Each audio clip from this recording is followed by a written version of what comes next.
يا أيها الذين آمنوا لا تتقوا يا أيها الذين آمنوا يا أيها الذين آمنوا يا أيها الذين آمنوا لا يا أيها الذين آمنوا يا أيها الذين آمنوا يا أيها الذين آمنوا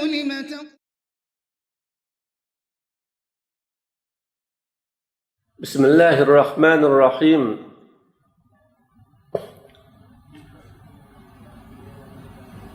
بسم الله الرحمن الرحيم الحمد لله الذي أنزل على عبده الكتاب ليكون للعالمين نذيرا وعلى آله وأصحابه عليهم أجمعين ومن تبعهم بإحسان إلى يوم الدين أما بعد السلام عليكم ورحمة الله وبركاته.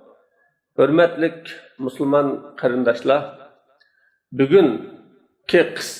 bugungi dersimiz Allah subhanahu ve taolaning Ya eyyuhallazina amanu la yadurrukum men dalla iz ihtadaytum ilallahi merci'ukum cemi'an feyunabbi'ukum bima kuntum ta'malun degan Sure Maide'nin 105.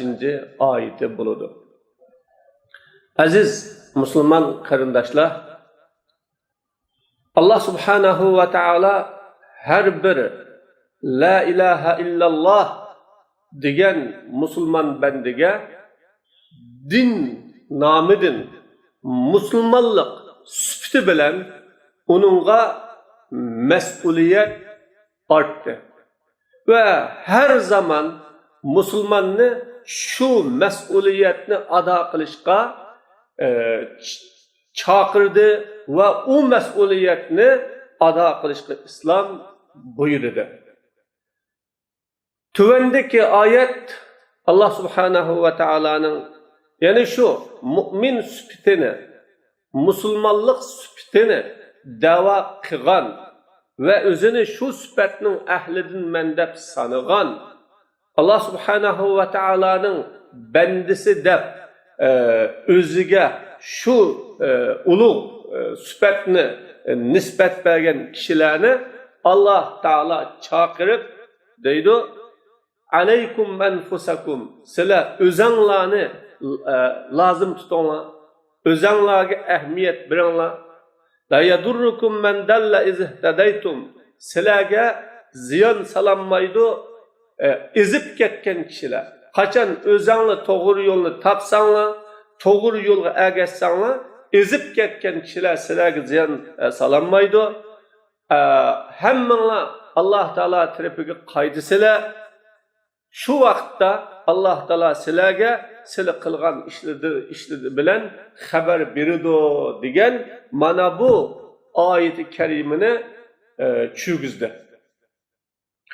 Bu ayetni tushirgizgan vaqtda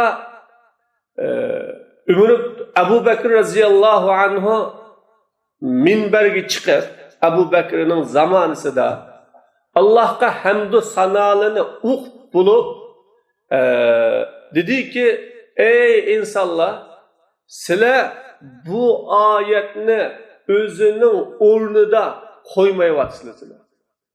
Bu oyatni o'zi o'rnida tushunmayapsizlar. Bu ayet sizlardan mas'uliyatni ado qilmasanglarmi, din xizmatini ko'tarmasanglarmi va din xizmati bilan shug'ullanmasanglarmi bo'ladi demakchi emas. Sizlar bu oyatni o'zining o'rnida tushuninglar" deb Abu Bakr roziyallohu anhu deydi: "Men Resul Ekrem sallallahu aleyhi ve sellem'den bu ayetinin mezmunidan sordum. Peygamber aleyhissalatu vesselam insanlar yaxshilikni buyurup yamanlıktan tossa ana şu vaqtda buyurgan yaxshilikqa boshqa kishilar kagil unumapti. yoki yomonlikdan yong'ili unumapti, u odam shu yaxshilikni qilaverib, yomonlikdan yenib yashagan bo'lsa, o kishilarning ziyni uningga yetmaydi degan bo'ladi deb tushundirgan aziz birodarlar. Endi bu oyat sizlar o'zingni to'g'ri yo'l topsanglar, haq yo'lga o'zinglar erishib mansanglar, boshqa ezib ketgan kishilarning sizlarga ziyni yetmaydi deyish orqali jamiyat, oila va o'zimizning urug' tuqqan qo'lim qo'shna deki mas'uliyatimizni hargiz yo'q qilib etmaydi. Va bu mas'uliyatni ado qilmasaqma bo'ladi ekan deb oyatni o'zimizga mas'uliyatdan qochishning dalili qilinishga bo'lmaydi. Chunki oyat buningga dalil bo'lmaydi aziz birodarlar. Mana bu haqda Abi Umayya Su'laba Abi Umayya al-Khushani radhiyallohu anhudan rivoyat qilingan hadisda unda deydi: "Men Aba Sa'labatul Khushanining qashig'iga kelib dedim, sen bu oyatni qandoq qilsa, qandoq tushunsa desam, u kishi qaysi oyat bu dedi. Men uningga ya ayyuhallazina amanu la yadurrukum men dalla iz tadaytum degan oyat dedim.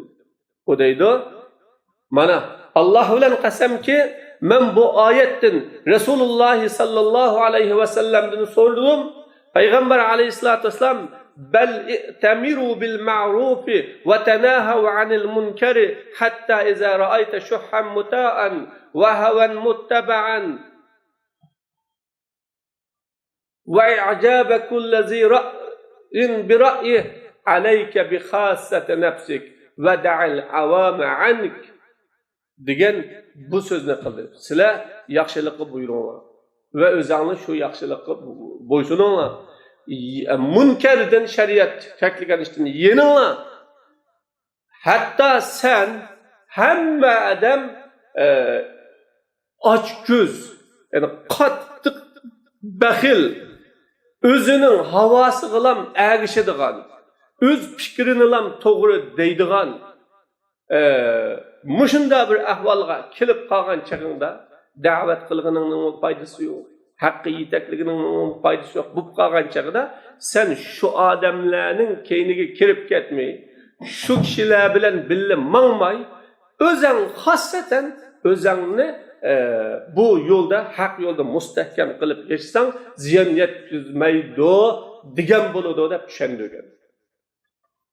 Shuning uchun aziz birodarlar, Qur'oni Karim bilan Rasululloh sallallohu alayhi va sallamdan sahih bo'lib kelgan yo'l bir-biri bilan bog'langan yo'l. O mukammal yo'l. Bir-birini to'liqlaydigan yo'l.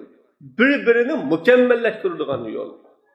Buning butun buyruqlarga ijro qilinadigan yo'l.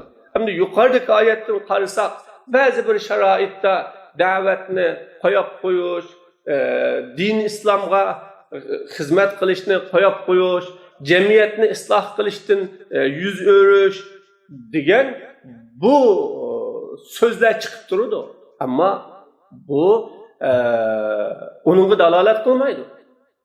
Chunki Qur'onning oyatlarini yoki payg'ambar alayhisolatu vasallamning hadislarini bir-biriga ushlashtirishga bo'lmaydi. Aziz birodarlar, biz Yahudilarga o'xshash bir qism oyatlarga ishinib, yeni bir qism oyatlarni inkor qiladigan yo'lni tutmaylar.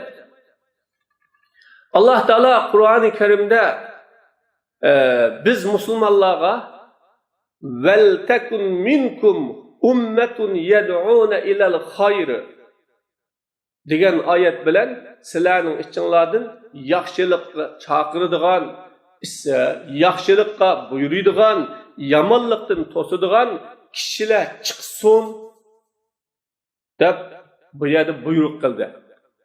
İnallah ud'u ila sabili rabbika bil hikma. Sen Rabbinin yo'liga hikmet bilen, güzel pende nasihat bilen davet kılgın deb Allah Teala buyurdu. Yana Allah Subhanahu ve Taala mesela kul hazihi sabili ilallahi kul hazihi sabili ad'u ilallahi ala basiratin ana ve men ittaba'ani dendi Muhammed Aleyhisselam. Bu din benim yolum. Men Allah Teala'ga hüccet, hakka asaslanıp durup çakırma. Allah Teala'nın dinine çakırma ve bana ergeçken kişilerimi çakırdı dedi. Demek Allah Peygamber Aleyhissalatu vesselam'a Allah Teala bu yolun davet yolu ekanligini, bu davetning en beşide Resulullah sallallahu aleyhi ve sellem bağlı. Ve Resulullah'a erişip bu İslam'ın yolunu, dinning yolunu kabul kılgan kişinin her kandığı bu davet hizmetinde bilen şugullanadiganligini Allah Teala bayan qilib berdi. Buni o'tirib qo'ying bu. Mening yo'lim davet yo'li. Men bu davetning birinchi beshi va mushu yo'lga, islomning yo'liga, dinning yo'liga kirgan kishi davet bilan shug'ullanadigan kishilar deb Allah Teala buni bayon qildi. Yana sura Asrida hammamiz bilamiz Allah Subhanahu va Taala insonning hammasining shu ziyon ichida, halokat ichida ekanligini qasam qilib turib bayon qilgandan keyin buningdan qutulishning 4 yo'lini bayon qildi. 4 sababini. Birinchi sababi Allohga ishonish. Ikkinchi va amilus solihat shu iymonga muvofiq. Men musulmon, men mu'min, men muvahhid, men la ilaha illalloh ahli degandan keyin shuning uyg'un shaklda yashash. Kim nimani da'vo qilsa shu da'voga uyg'un yashash kerak aziz birodarlar. Qassobchilik qilmasa qassob bo'lmaydi. Navoiychilik qilmasa navoiy bo'lmaydi. Mu'min musulmon ashu mu'min musulmonlik sifatga loyiq, uyg'un shuningga muvofiq shaklda yashamasa u mu'min musulmon bo'lolmaydi. Haqqa vasiyat qilish mana. Bu iymonni o'zi aytib, haqni o'zi qabul qilib va u haqning talabi bo'yicha yashab qo'ymasdan boshqalarni bu haqda vasiyat qilish, chaqirib, so'zlab vasiyat qilish va sabrga vasiyat qilish. Mana bu oyat bilan biz ziyondan qutulishning yo'lining birinchi da'vat yo'li ekanligini va payg'ambar alayhissalatu vassalamning o'zimi va uning ergashgan kishilarning, ergashgan musulmonlarning da'vat bilan shug'ullanadiganligini. Shundaqla Allah Subhanahu va Taala Rabbingning yo'liga da'vat qilgin deb payg'ambarimga birinchi buyruq bilan payg'ambarimga qilgan bo'lsa, uningdan keyin har bir musulmonga da'vat qilish kerakligini, bu vazifani ustiga ortganligini biz yuqoridagi oyatlardan ko'rib olamiz. Va Alloh taolaning val takun minkum umma degan oyatdan ham ko'rib olamiz. Undaqda yuqoridagi oyat o'zi to'g'ri yo'l topgan kishi, to'g'ri yo'l topgan kishiga ezib ketganlar ziyon yetkazolmaydi. Ya'ni u ezib ketsa uning mas'uliyati, uningki hisobi to'g'ri yo'l topgan kishilarga yuklanmaydi. Uningdan to'g'ri yo'l topgan kishilardan savol so'ralmaydi degan bu oyatni qanday tushunamiz desa, Allohning diniga da'vat qilish har bir musulmonga farz ayni birodarlar. Bilgan miqdorda, masalan, namoz o'qishni yaxshi bilgan kishi agar atrofida, uy ichida, yaqin yo'qlarining orasida namoz o'qishni bilmaydigan yo namoz o'qimaydigan kishi bo'lsa, uning chiroyli, güzel nasihat qilib turib, qarindishim, bu siz musulmon bo'lsangiz namozni o'qing, namozni ado qiling. Agar musulmon bo'lmasangiz islomning yo'lini ko'ksitib qiling deydi. Namoz o'qishga, ro'za tutgan bo'lsa, ro'zaga uni yetaklashga. Demakki, bilgan narsani bilgan miqdorida atrofda yetkazoladigan kishiga yetkazish bu dinninki farz qismisi va har bir musulmonga buyurilgan. Şoňa Peýgamber aleyhissalatu vesselam belligu anni walau ayata. Gerçi bir ayet bolsumy menden yetkiziňlar diýen. Şoňa Allah'a davet kılıç, Allah'ın dinine davet kılıç her bir Müslümanınki üstündeki feriz. Hem Allah subhanahu ve ta'ala'nı yaxşı görüşninki ispatı bu. Allah Teala kul in kuntum tuhibbunallaha fattabi'uni. Ey Muhammed aleyhisselam eğer sizler Allah'ını yaxşı görseňler, maňa ägişiňler deň dedi. Allah'ını yaxşı görüş Muhammed aleyhisselam'a ägiş bilen oturga çykady. Muhammed aleyhissalatu vesselam'a ägeşmekde olsak, Muhammed aleyhisselam hayatyda nimiş kıldı? Nimiş kılgan? Resulullah'ın hayatı, ana Allah'ın dinine davet kılış, Müslüman ümmet terbiyelep çıkış, dünyada doğru yolu yetekler, zulüm, küfür, şirkki karıştırış, mana bu Peygamber aleyhissalatu vesselam'ın yolezi buradarlar. Demek, Peygamberimnin yoluga erişmemiş, bu Allah'ın yaxşı görgenlikinin ispatı. Peygamberim birinci davetçi. Ve Peygamberim maňa erişken kişiler yeni davetçi dedi. Onda bolganda Müslümanlar oturup davet kılış barsa. O ayet bilen bu ayetni qanday düşünümiz? Biz bunu inşallah bugün muşu dersimizde yani biz bunu rüşelleştiririz. Demek aziz qarindoshlar, bu Qur'on bilan hadisning yo'li bir-biriga bog'lanadigan yo'l bo'lganligi uchun hem Qur'onning o'zi hammasi ijro qilinadigan buyruqlar bu. Bir oyatda Alloh taolo da'vat qilishga buyurdi, yeni bir oyatda to'g'ri yo'l topsang sana uning ziyni yo'q dedi. Buni tushunishimiz lozim. Ama bu davet türlük buludu. Yani Peygamber aleyhissalatu vesselam'nın hadisi var. O hadiste Peygamber aleyhissalatu vesselam qanda bir kişi cihat kılmışsa ya özü köңlüde cihat kılışını oylaşmagan bolsa o adam bir münafıklık yuçukluğunda öldü dedi. Yani bir münafıklık şeklinde öldü dedi. Demek davet o cihad. Davet cihad. Cihad bir neçe türlük bulur buradarlar. Birincisi cihadun nefsi vel hava. İnsan özünün köңlünü, özünün havayı hevesini şeriatning ölçümü içinde tizginleşke urunuş, tizginleşke köndürüş. Mana bu cihad. Mesela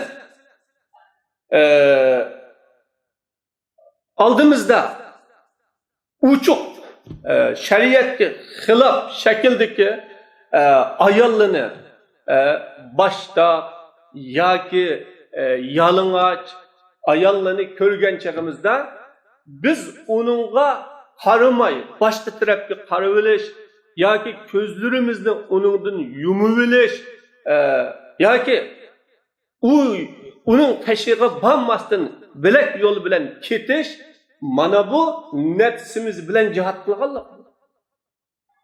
Bu mu da'vat? Shundaqla namoz va azon vaqti chiqqan vaqtda masjidga kirishga oldirash, jamoat bilan namoz o'qishga oldirash, namozni vaqtida o'qishga oldirash, ishlari bu qolsa uni tashlab turib namozni vaqtida o'qishga oldirash, mana bu nafsi bilan bo'ladigan jihad.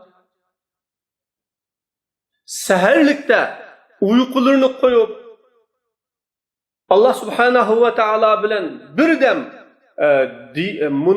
didorlashqili, Allohga dardlarini to'kkili, Allohning oldiga o'zining qiyinchiliklarini digili, o'rnidan turib Alloh taologa yalvurish uchun qilish, bu mu nafsi bilan qiladigan jihad.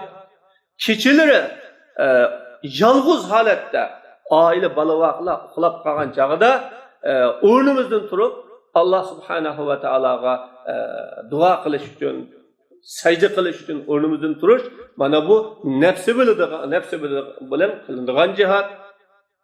Buning hammasi da'vat bu. Mana bu da'vat jihad bo'lib, buning turlari jihadun nafs bilan jihad. İkincisi cihadu da'vat cihadı.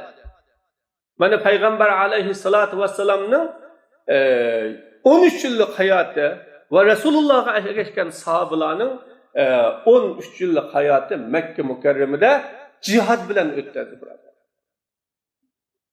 Ola insanların kalbideki şirkni, küfürni, nifakni Allah subhanahu ve ta'alaga inkar kılıdığan cuhud, yani tenişten ibaret, mana bu işlerin hemmini çıraylık sözler, güçlük hüccetler bilen onun kalplerindeki bu korganlarını hemmini yıkıp taşladı. Aziz braderler, bugün 1,5 milyar Müslüman dünyada mevcut bulup turup, Müslümanın en harboğallığı, ana şu Müslümanların kalbide teki Allah subhanahu ve ta'ala şirknin, küfürünün, nifakının ve Allah Teala'ga hakiki aldığını kılmasının mevcut işgallikini gösterip duruptu. Demek ki biz Allah'a iman etken Müslümanlığa hem davet kılış, ahlakını ıslah kılışka, muamelesini ıslah kılışka, ibadetini ıslah kılışka, hayatını ıslah kılışka, ailesini ıslah kılışka, davet kılıştın sırt, onun fikir tasavvurlarını, kıymet haraçlarını ıslah kılışka, davet kılış, mana bu çok cihatdır. Çünkü meydandaki kural bilen kılınadigan cihat mı? Küfürünün korgallarını yıkıp taşlaş, hayvisini yerge düşürüş, ulanın güçünü yok düş, tin ibaret cihat. Şuna insan o aklı bilen yeteklenidir. O kural bilen ya ki beşiği sağan bağlancık bilen yeteklenmeydi o. Onda boğanda aldı bilen bir insanı yetekleş üçün onun aklını etiş gerek. Kalbini etiş gerek. Mana bunun hemmesi cihat. Kişilerge Kur'an-ı Kerim'ni ügütüş bu cihat. Peygamber aleyhissalatü vesselam'ın sünnetini ügütüş bu cihat. Demek her bir la ilahe illallah diyen kişi özü bilgen dinnin tarafını özünün koludan keladigan şekilde aile, evlat ve başkalarına bildiriş mana bu cihat. Bu cihat ve bu bir davet. Bu farz-ı ayn bu. Bunu her bir Müslüman kılışkı tegişlik. Allah onu kılmasa ehbi kılmaydı aziz braderler. Şuna Allah subhanahu ve ta'ala'nın dinine davet kılış her bir Müslümana farz ayn. Yeni bir taraftan bu dinin ahkamlarına münasebetlik, halal, haram münasebetlik, ahkamlarına münasebetlik meselelerde bu hem adamı bu farz ayn demez. Bu farz-ı kifaya. Bir türküm yetişken müctehidler, ya ki yetişken fakih ulemalar, ya ki malum tarafta yetişken mesela ayollarning talaqlariga munosabatlik, nikohlariga munosabatlik, yoki mirosga munosabatlik, yoki tijoratga munosabatlik bu sohada yetishgan ulamo bo'lsa, boshqa kishilarga o sohani qilmasa bo'ladi. Masalan, aziz birodarlar, her bir Müslüman Allah'ın diniga bilip kirish, dinni bilip kirish, dinni tegiga yetib kirish bu farz bu. Taklit bilen yani doğrup durup, ayşip durup dinge kiriş ve la ilahe illallah deyiş o kabul kılmaydı o. Şunun için bunun tegi boğan la ilahe illallah'ını, onun şartlarını, onun talep ve takazzalarını bilgen ikemiz uni da'vat qilish, uni yetkizish bu musulmonlarningki ustidagi farz amallar. Shuna Alloh taolaning ya ayyuhallazina amanu alaykum anfusakum la yadurrukum ey mu'minlar sizlar o'zinglarga ahamiyat beringlar sizlar to'g'ri yo'l topgan kishilar ezib ketgan bo'lsa sizlarga ziyni yetmaydi degan Alloh u orqali sizlardan hisob olmaydi degan bu oyatga o tarafni qarshilashtirmasligimiz lozim. Buning o'z oldiga bir ma'nosi bor. Unda bo'lganda bu oyat nimani uqtirdi deganda birinchi bu oyat sen oldi bilan o'zingni Allohni tunish, Allohga bo'ysunish, Allohga da'vat qilish, Alloh yo'lida jihad qilishga ko'ndagin. Sizlar boshqalarga deyish, yetkazishdan burun ey bandalarim oldi bilan o'zinglarni shu ishda bir ko'ndiranglar deydi Islom. Aziz birodarlar, mana bu oyatni Qays ibn Abi Hazim rahimahulloh munda dedi. Abu Bakr radhiyallohu anhu Allohga hamd sano yo'llab bo'lib, ya ayyuhallas innakum taqraun dedi. Ey insonlar, sizlar bu oyatni o'qib, uni o'zining o'rnida qo'ymayapsizlar.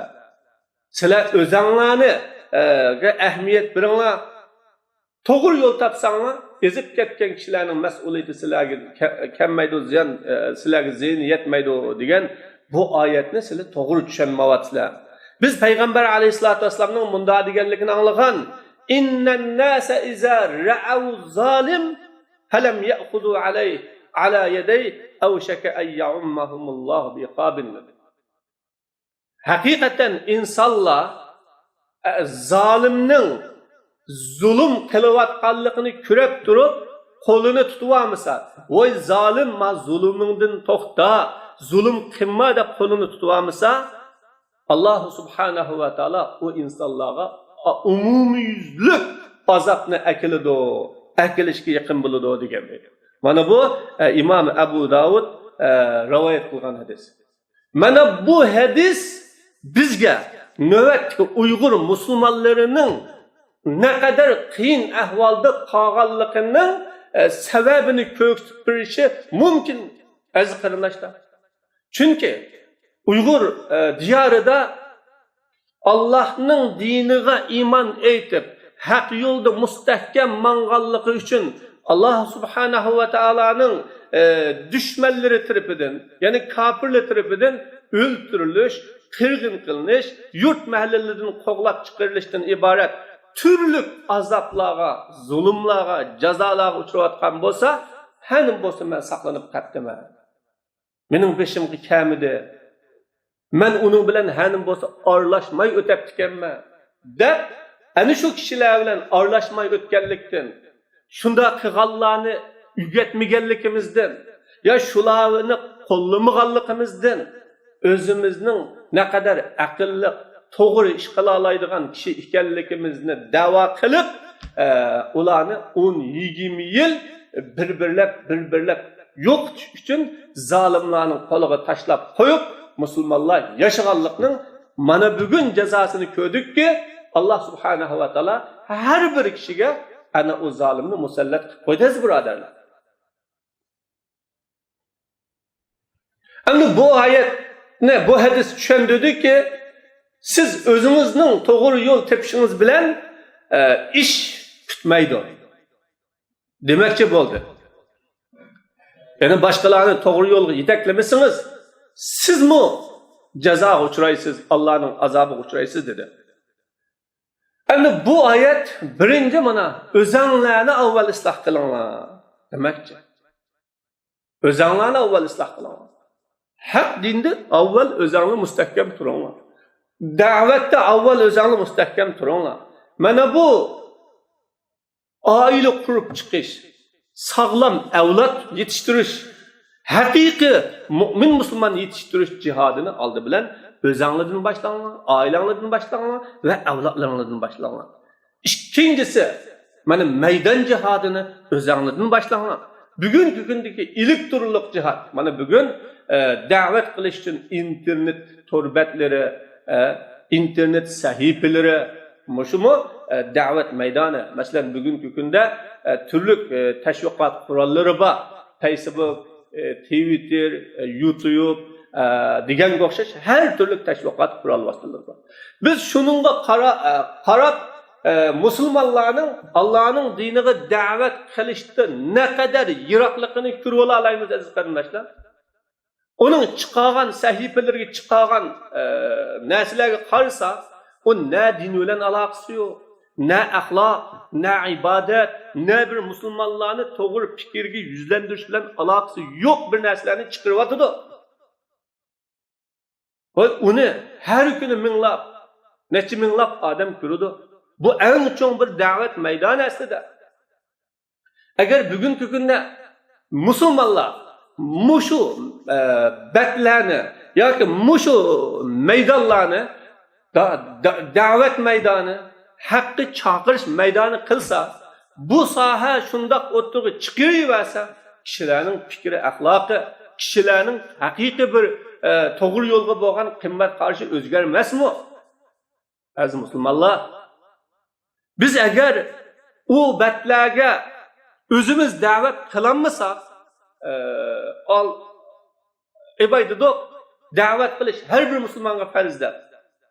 Bu da'vatni qilingan da'vatni sen boshqa musulmonga munda bir yaxshi da'vat bekan deb deganligini o'zi da'vat qilganlar. Başkalarga şunda yetkizganlikning o'zi da'vat qilganlar yoki shu da'vatning lintilarini elib setib elib boshqalarga shuni tarqatib berganlik da'vat qilganlar yoki shuningga munosabatli kitob materiallarni biz chiqarishga hassa qo'shganlik da'vat qilganlar va uni tarqatganlik da'vat qilganlar. Özünün bir betlerinde onu koyup başka Müslümanlar muşunun kösün, muşunu anlasın ya muşunun faydalanmasın de şunda oturup çıkarganlık bu mu davet kılganlık? Aziz Müslümanlar, Allah'ın dinine davet kılış farz-ı ayn, farz-ı ayn, kadir bulalığın miktarda farz-ı ayn. Ama bugün Müslümanlar bu mesuliyetini ada kıldı mı? Üstüge bu mesuliyetini aldı mı?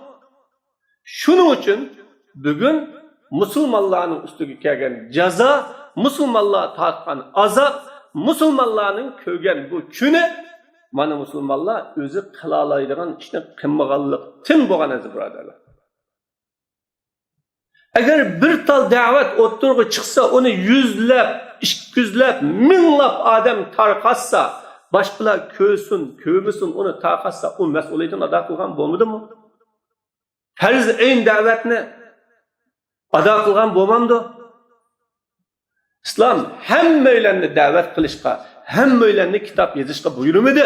Ammo qilingan davetni, yozilgan kitap materialini va bu din yo'lida qilingan xizmatlarni qo'llashga buyurdi, birodarlar. Demek, aleykum enfusakum deganning ma'nosi shu. Sizlar o'zinglarga ko'ngil bilinglar. Mushunda qilib minib turaversanglar, azg'an kishilarga keladigan azab sizlarning ustinglarga mas'uliyat yuklanmaydi dedi. Demek, iymon bilan qurollangan kishi ezib ketgan kishiga keladigan ish, keladigan azab uning kelmaydi, birodarlar. Allah Teala'nın la yazurrukum men dalla izahtadaytum degan oyatning ma'nosi bu. Şuna Allah in tansurullaha yansurukum, agar sizlar Allohga yordam bersanglar, Allah sizlarga yordam beradi dedi. Allohga qanday yordam beramiz? Allohning diniga yordam berganlik, Allohga yordam berganlik. Ey bir mu'min, Allah hammadan kuchlik, hammadan g'olib, butun dunyoning egisi, Allah bir ig'iz so'zi bilan dunyoni vayron qilib oladigan qudratlik zot deb e'tiqod qilib turib, mu'min musulmon Allohga yordam, Allah yordamga ehtiyoj deb turamdi? Yo'q, Allah yordamga ehtiyoj emas. Ammo Allohning diniga yordam berganlik, Allohga yordam berganlik va Müslüman Allah'a yardım berdim dep özünü bir şeref, fəxir his kılsın dep Allah Teala şunda davet ediz buraderler. İkinci, sizler özənglarga ehmiyet veringlar, küyüninglar, özənglarni terbiyelanglar, ıslah kılinglar. Şu vakitte degen bu söz aziz qarindoshlar bir vaziyetler, cemiyetler hammasi buzulup, insanlar hammasi haqdan yiroqlashib qoladigan bir zamanlar keladi. Yani umumyüzlük cemiyet buzulgan bir zaman keladi. Mana bu vaqtda Peygamber Aleyhisselatü Vesselam "İza ra'ayta şuhhan muta'an" dedi.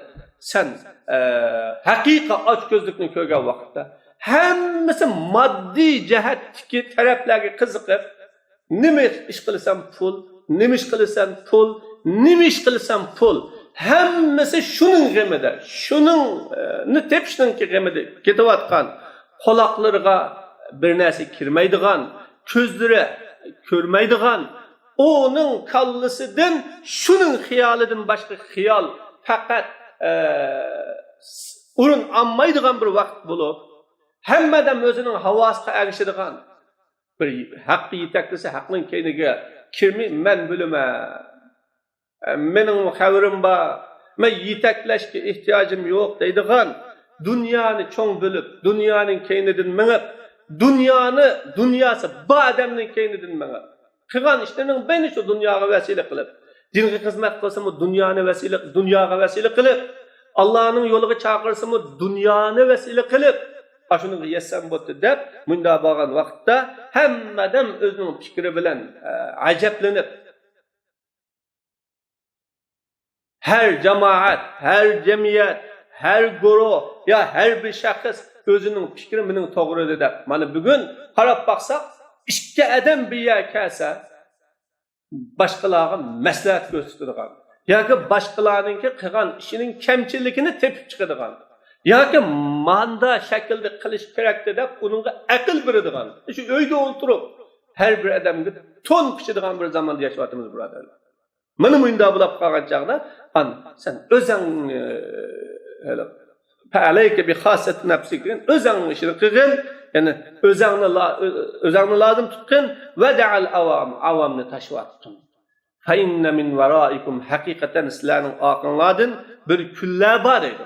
Ana ashunda jahon kep qolganda bir kunlar bor. U kunda sabr qilgan odam cho'g'ni tutqanga o'xshash bo'ladi. Shu kunda amal qilgan kishi 50 adamning silining amalini qilgan 50 adamning ajri beriladi deb Payg'ambar Aleyhisselatü Vesselam dedi. Çünkü o vaqtda hammadan parçalanib ketgandan o bir haq ustun bo'lmaydi. Az birodarlar, Allah'ın kanuniyeti Müslüman kafir deyilmesden kim bir noktada bir yer kelsa şu nokta alıyor buludu. Üstün buludu. Demek bu iş bu. Yani bu hadisten iş ehlinin gayrıga topshirilgan chaqda inson qiyomatni kutsin degan bo'ladi. Har bir ishni o'zining egasi qilmagan chaqda. Shuning uchun aziz musulmonlar, biz oldi bilan kishilarga yetaklashni, haqqi chaqirishni o'zimizning diniy majburiyati deb tunish. Bu da'vat qilishdagi mas'uliyat o. Ammo da'vatni qilib qo'yish emas.